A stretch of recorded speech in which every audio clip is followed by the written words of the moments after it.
Salve galera, vamos começar mais um tutorial sobre MySQL. Esse tutorial vai falar especificamente sobre procedimentos em SQL ou Store Procedures. As Store Procedures permitem que você crie verdadeiros programas dentro do banco de dados. E isso dá uma flexibilidade muito grande para a manipulação de dados. Então vamos começar com um exemplo, né? Primeiro eu vou iniciar o servidor MySQL por meio do EasyPHP, né? 2 cliques no EasyPHP. Ele vai carregar o banco de dados do servidor. MySQL started. Está pronto, está iniciado. Isso aqui você pode cancelar. Vamos iniciar a nosso MySQL Workbench. Carregar. Vou apagar aqui para começar do zero. Nova conexão. O nome da conexão pode ser um nome qualquer. Temp.com, por exemplo. O local onde está o banco de dados é o localhost. O IP do localhost é 127.0.0.1. Porta 306, que é padrão para o MySQL. Usuário root e senha não tem senha. Apareceu a conexão, 2 cliques na conexão. Eu vou usar o banco de dados da padaria. Banco padaria, vou selecionar os funcionários aqui para ver se funcionou. Funcionou, pegou. Bom, para economizar tempo, eu vou colar aqui a sintaxe básica e vou explicar. Primeiro, o seu procedimento deve estar entre o delimiter. Entre um delimiter e outro. Né? Delimiter, cifrão, cifrão, delimiter, ponto e vírgula. É parte da sintaxe. Segunda linha, ele vai excluir o procedimento caso o procedimento somar já existe. Na sequência, ele vai criar um novo procedimento. E aqui dentro, entre o main e o end, é onde vem a programação, é onde você programa o que o seu procedimento deve fazer. Bom, então vou executar isso daqui. Né? Executou, né? Ele verificou se existia o somar. Né? Se existiu, ele excluiu o somar e criou novamente. Né? Vou executar de novo, executar de novo. Sempre acontece isso, ele exclui o somar antigo e cria um novo somar. Né? Nosso procedimento de somar, ele vai somar apenas 2 números. Né? Para fazer isso, primeiro eu tenho que entrar com 2 valores no procedimento. Né? Por exemplo, o número 1, que é do tipo inteiro, e o número 2, que também é do tipo inteiro. Entrou os 2 números, eu vou somar os 2 números. Mas para isso, eu vou ter que declarar uma variável para receber o resultado. Para declarar uma variável, eu vou usar declare. Declare, variável resultado, por exemplo, que vai ser igual a n1 mais n2, ponto e vírgula. Então, o seu procedimento, ele vai receber, declare int, né? Resultado do tipo inteiro, set, resultado igual a n mais n1 mais n2. Então a sintaxe é a seguinte: primeiro eu declaro uma variável e depois eu utilizo essa variável. Agora fica faltando só apresentar o resultado. Que eu vou usar um select resultado, que é a variável que recebeu a soma, e vou colocar um alias como result, por exemplo. Ponto e vírgula. Vou executar o procedimento. Funcionou, não apresentou nenhum erro. Agora eu vou utilizar o procedimento. Call, somar, eu vou passar 2 números. 3,5. Ponto e vírgula, executei. Somou. 3 mais 5 dá 8. Né? Vamos analisar o código. Então, N1 é o 3, né? O N2 é o 5. Declarei uma variável para receber o resultado. Né? A variável set, eu atribuí a variável resultado à soma de N1 mais N2 e depois apresentei o resultado com o alias result. Né? O alias ficou aqui, result. Bom, a gente pode criar coisas um pouco mais complexas aqui. Né? Vamos supor que eu queira verificar se o N1 foi digitado, né? Então você pode verificar. If, por exemplo, N1 foi igual a vazio, então você pode, por exemplo, parar a execução do seu procedimento. Como você faz isso? Né?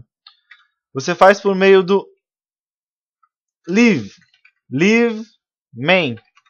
Ele vai deixar o main. Vou identar aqui. E antes de deixar o main, ele mandou mensagem. Select o campo N1 é obrigatório, por exemplo. Ponto. Então o que vai acontecer? Né? Ele vai testar se o N1, que está passando por aqui, né, no lugar do 3, se ele é vazio. Se ele for vazio, ele vai mandar uma mensagem, o campo N1 é obrigatório, e vai deixar o procedimento. Então ele não vai realizar a soma. Né? Essa parte de código aqui jamais vai ser executada, porque ele vai deixar o main. Né? Deixou o main, ele vem para o end e termina a execução. Né? Leave main. Vamos testar então, né? Vou executar o código. Executei. Né? Call para testar. Somar. O que ele vai somar? Isso aqui, né? 5, nada mais 5, né? Ele verificou se isso aqui é vazio. Se for vazio, a gente viu que ele vai mandar uma mensagem, né? E não vai somar. Né? Executou. Olha a mensagem. O campo N1 é obrigatório, né? Ele mandou a mensagem. Bom, vamos criar uma alias aqui, né? Que senão fica o campo N1 não é obrigatório como o nome do campo, né? Vou colocar uma alias aqui. Resposta, por exemplo, né? Vou executar de novo. E vou fazer um call novamente. Call somar esse vírgula 5. Olha lá, resposta, né? Mudou, né, para resposta. O campo N1 é obrigatório. Né? Agora, se eu fizer o contrário, 5 e nada, né? Ele deve continuar a execução aí, né? 5, né? Somou 5 com nada. Né? Mas vamos fazer também a verificação com o N2, né? Vou copiar, porque é a mesma coisa, né? Copiei. Vai mudar para N2. O campo N2 é obrigatório. Né? Então, tanto faz agora. Se eu não digitar o N1 nem o N2, ele vai parar a execução e vai mandar uma mensagem. Né? Executei para a gente ver. Vou fazer o call. Né? Somar 0,57, por exemplo. Né? Ponto e vírgula. Executei, o que aconteceu? Né? O campo N1 é obrigatório. Então ele não deixou executar. Né? Então com esse princípio você consegue fazer manipulações de dados complexas. Né? Por exemplo, vamos fazer a seguinte coisa. Né? Vamos ver que tabelas que tem aqui no banco de dados. Tem a tabela funcionários. Select, né? Vamos selecionar. Select todos os campos from funcionário. Vamos executar. Executou. Tem alguns funcionários aqui, né? Bom, se eu quiser impedir, por exemplo, que seja inserida na tabela funcionários campos em branco, né? Agora eu não consigo fazer isso. Vou fazer um teste para vocês verem. Insert into funcionário, né?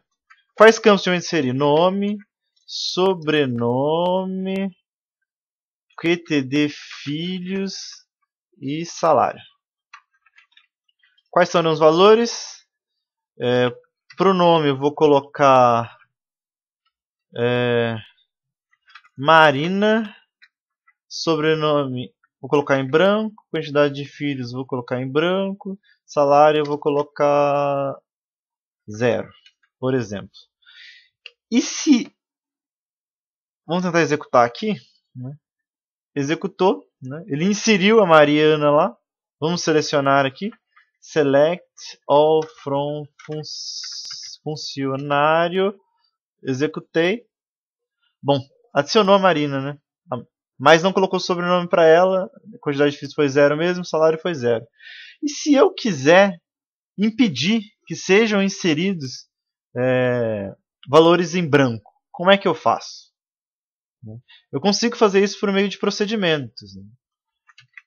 Por exemplo, eu posso fazer um procedimento que ele vai cadastrar um funcionário.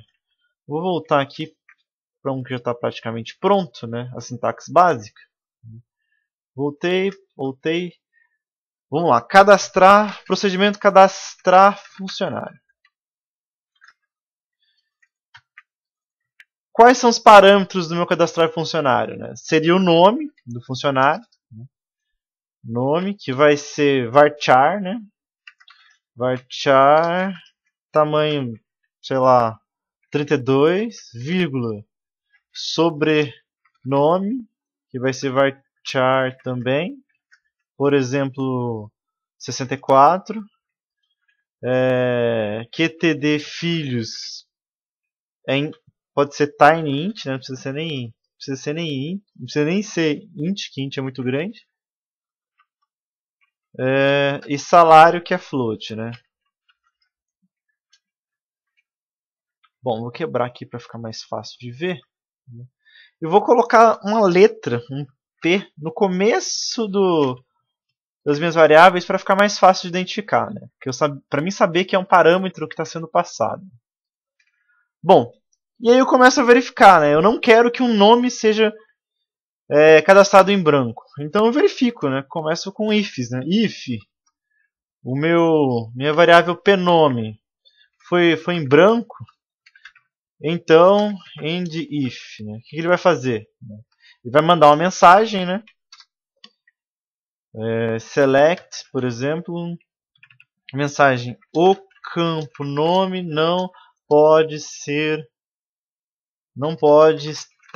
vazio, por exemplo. Coloco um alias como msg, por exemplo, né? Ponto e vírgula. Posso colocar outros campos também, por exemplo, erro no cadastro, por exemplo, né? As mensagem 2. E aí eu deixo a minha execução. Leave root. Leave main, né? É o main. Bom, então se eu fizer o meu insert aqui embaixo, insert into funcionário, por exemplo, né? Nos campos nome, sobrenome, QTD filhos e salário, nos valores, né, velhos, qual vai ser o valor, né? Que serão as variáveis que estão vindo pelo procedimento, né? Pnome, vírgula, P sobrenome, vírgula, quantidade de filhos e o salário. Então o que vai acontecer aqui nesse código, né? Essa linha aqui ela não vai ser executada se o nome estiver em branco. Se o nome estiver em branco, ele vai mandar uma mensagem, duas mensagens, né? E vai deixar a execução. Então, essa linha daqui, esse insert, jamais vai ser executado. Então, o que eu posso fazer? Eu posso fazer várias verificações, né? Se o nome estiver em branco, se, por exemplo, o sobrenome estiver em branco, eu não quero que o sobrenome esteja em branco. Eu faço a verificação, o campo sobrenome não pode estar vazio, né? Erro de cadastro. Mando duas mensagens. Eu posso, por exemplo, fazer verificações um pouco mais complexas. Por exemplo, quantidade de letras que tem um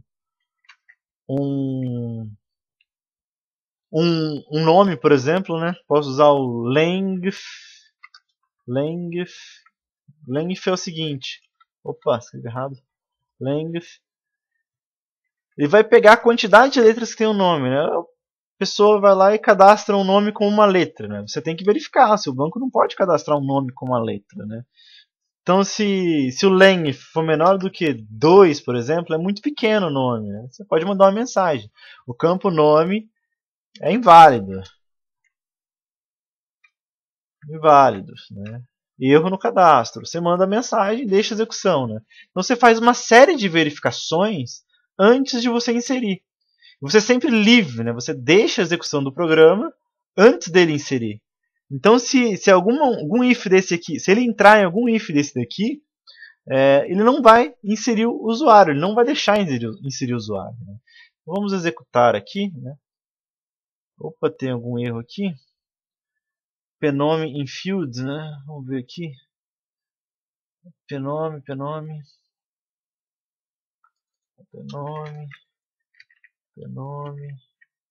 Tentar executar de novo. Pronto. Acho que eu digitei penome errado, uma coisa do tipo, né? Opa, executei. Ué, por que tá dando erro? Penome, length. Executou, beleza. Acho que eu escrevi penome errado e tal, aí deu esse erro. Mas tudo bem, vamos continuar então, né? Vamos fazer um call. Vamos fazer um select primeiro aqui do tabela funcionário. Selecionei a tabela funcionário, né, só para mim ver quais campos. Vou fazer um call do cadastrar funcionário. Né? Vou passar nome em branco, sobrenome em branco, quantidade de filhos, tudo em branco. Quando eu tentar executar isso aqui, né, ele vai me mandar as duas mensagens. Né? O campo nome não pode ser vazio, erro no cadastro. Né? Se eu colocar um nome igual a H, por exemplo, né, vou tentar executar. O campo nome é inválido. Já entrou no outro if, né? E não cadastrou. Se eu fizer lá um select, por exemplo, no meu select all from funcionário, não vai ter nenhum funcionário H lá ou funcionário em branco, né? Ele não deixou cadastrar. Olha lá, não tem nenhum funcionário em branco. Então vamos fazer um teste completo agora. Né? Vamos adicionar o funcionário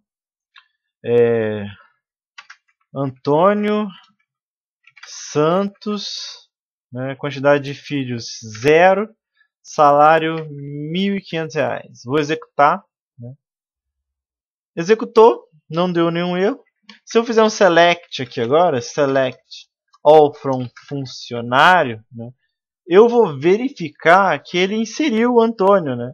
Ele não ficou mandando mensagem dizendo que está faltando campo, que o campo está em branco, etc. Né? Mas faltou uma coisa no nosso procedimento para ele ficar 100%. Deixa eu voltar aqui. O que faltou? Faltou ele mandar uma mensagem, né? Por exemplo, depois que ele cadastrar, faltou ele falar assim: funcionário cadastrado com sucesso, por exemplo. Aí eu executo, né? Executou sem problemas. Vou colocar um alias aqui, né? Que faltou um alias. Mensagem, né? Que é padrão. Executou. E vamos tentar cadastrar de novo. Né? Primeiro vou selecionar. Select, só para lembrar os campos. All from funcionário. Vou executar aqui. Vou fazer um call do cadastrar funcionário. Né? Vou tentar cadastrar um nome branco, sobrenome branco, quantidade de vídeo 0, salário 0 também. Né? Vamos ver o que vai acontecer. Não deixou cadastrar, o nome não pode estar vazio. Né? Se eu colocar um nome com 2 letras, por exemplo, já vai entrar no outro if, o campo sobrenome não pode estar vazio. Né? Vamos colocar um nome Natália, por exemplo. Vasconcelos, nome bonito aí. 3 filhos, R$ 1.200. Agora ele deve executar, não deve cair nenhum if e mandar uma mensagem dizendo que cadastrou com sucesso. Vou executar, né? Funcionário cadastrado com sucesso. Bom, então galera, essa foi uma videoaula sobre procedimentos. Espero que vocês tenham gostado. Tentem fazer vocês mesmos aí. Né? Vocês viram que o procedimento é uma ferramenta bastante útil para o desenvolvedor de banco de dados. Né? Você garante que os dados que serão inseridos na sua tabela, eles não serão em branco, eles terão a característica estabelecida anteriormente, né? Número de caracteres, etc. Né? Você pode também fazer verificações com a quantidade de filhos, que não pode ser negativo, por exemplo, que o salário não pode ser menor do que um salário mínimo, por exemplo. Né? Você pode fazer uma série de verificações, tudo com Store Procedures em SQL. Eu espero que vocês tenham gostado do tutorial. Até dúvidas e comentários, por favor, deixe nas notas no YouTube. Gostou do vídeo, compartilha. E até a próxima, galera. Um comentário bastante interessante é que Se você tem mais habilidade com o próprio banco do que com alguma linguagem específica, fica até mais fácil você implementar esse tipo de regra direto no banco, né? Que aí você fica independente da linguagem de programação, né? Se você tem que programar e desconhece a linguagem, né, de interface, você pode criar praticamente todas as regras de inserção, de atualização por meio de store procedures, né? Isso facilita bastante no desenvolvimento, né? Torna o desenvolvimento até um pouco mais rápido para quem não está acostumado com linguagens de programações novas, por exemplo, né? Então é isso, pessoal. Até a próxima aí. Esse foi o tutorial básico sobre Store Procedures. Falou!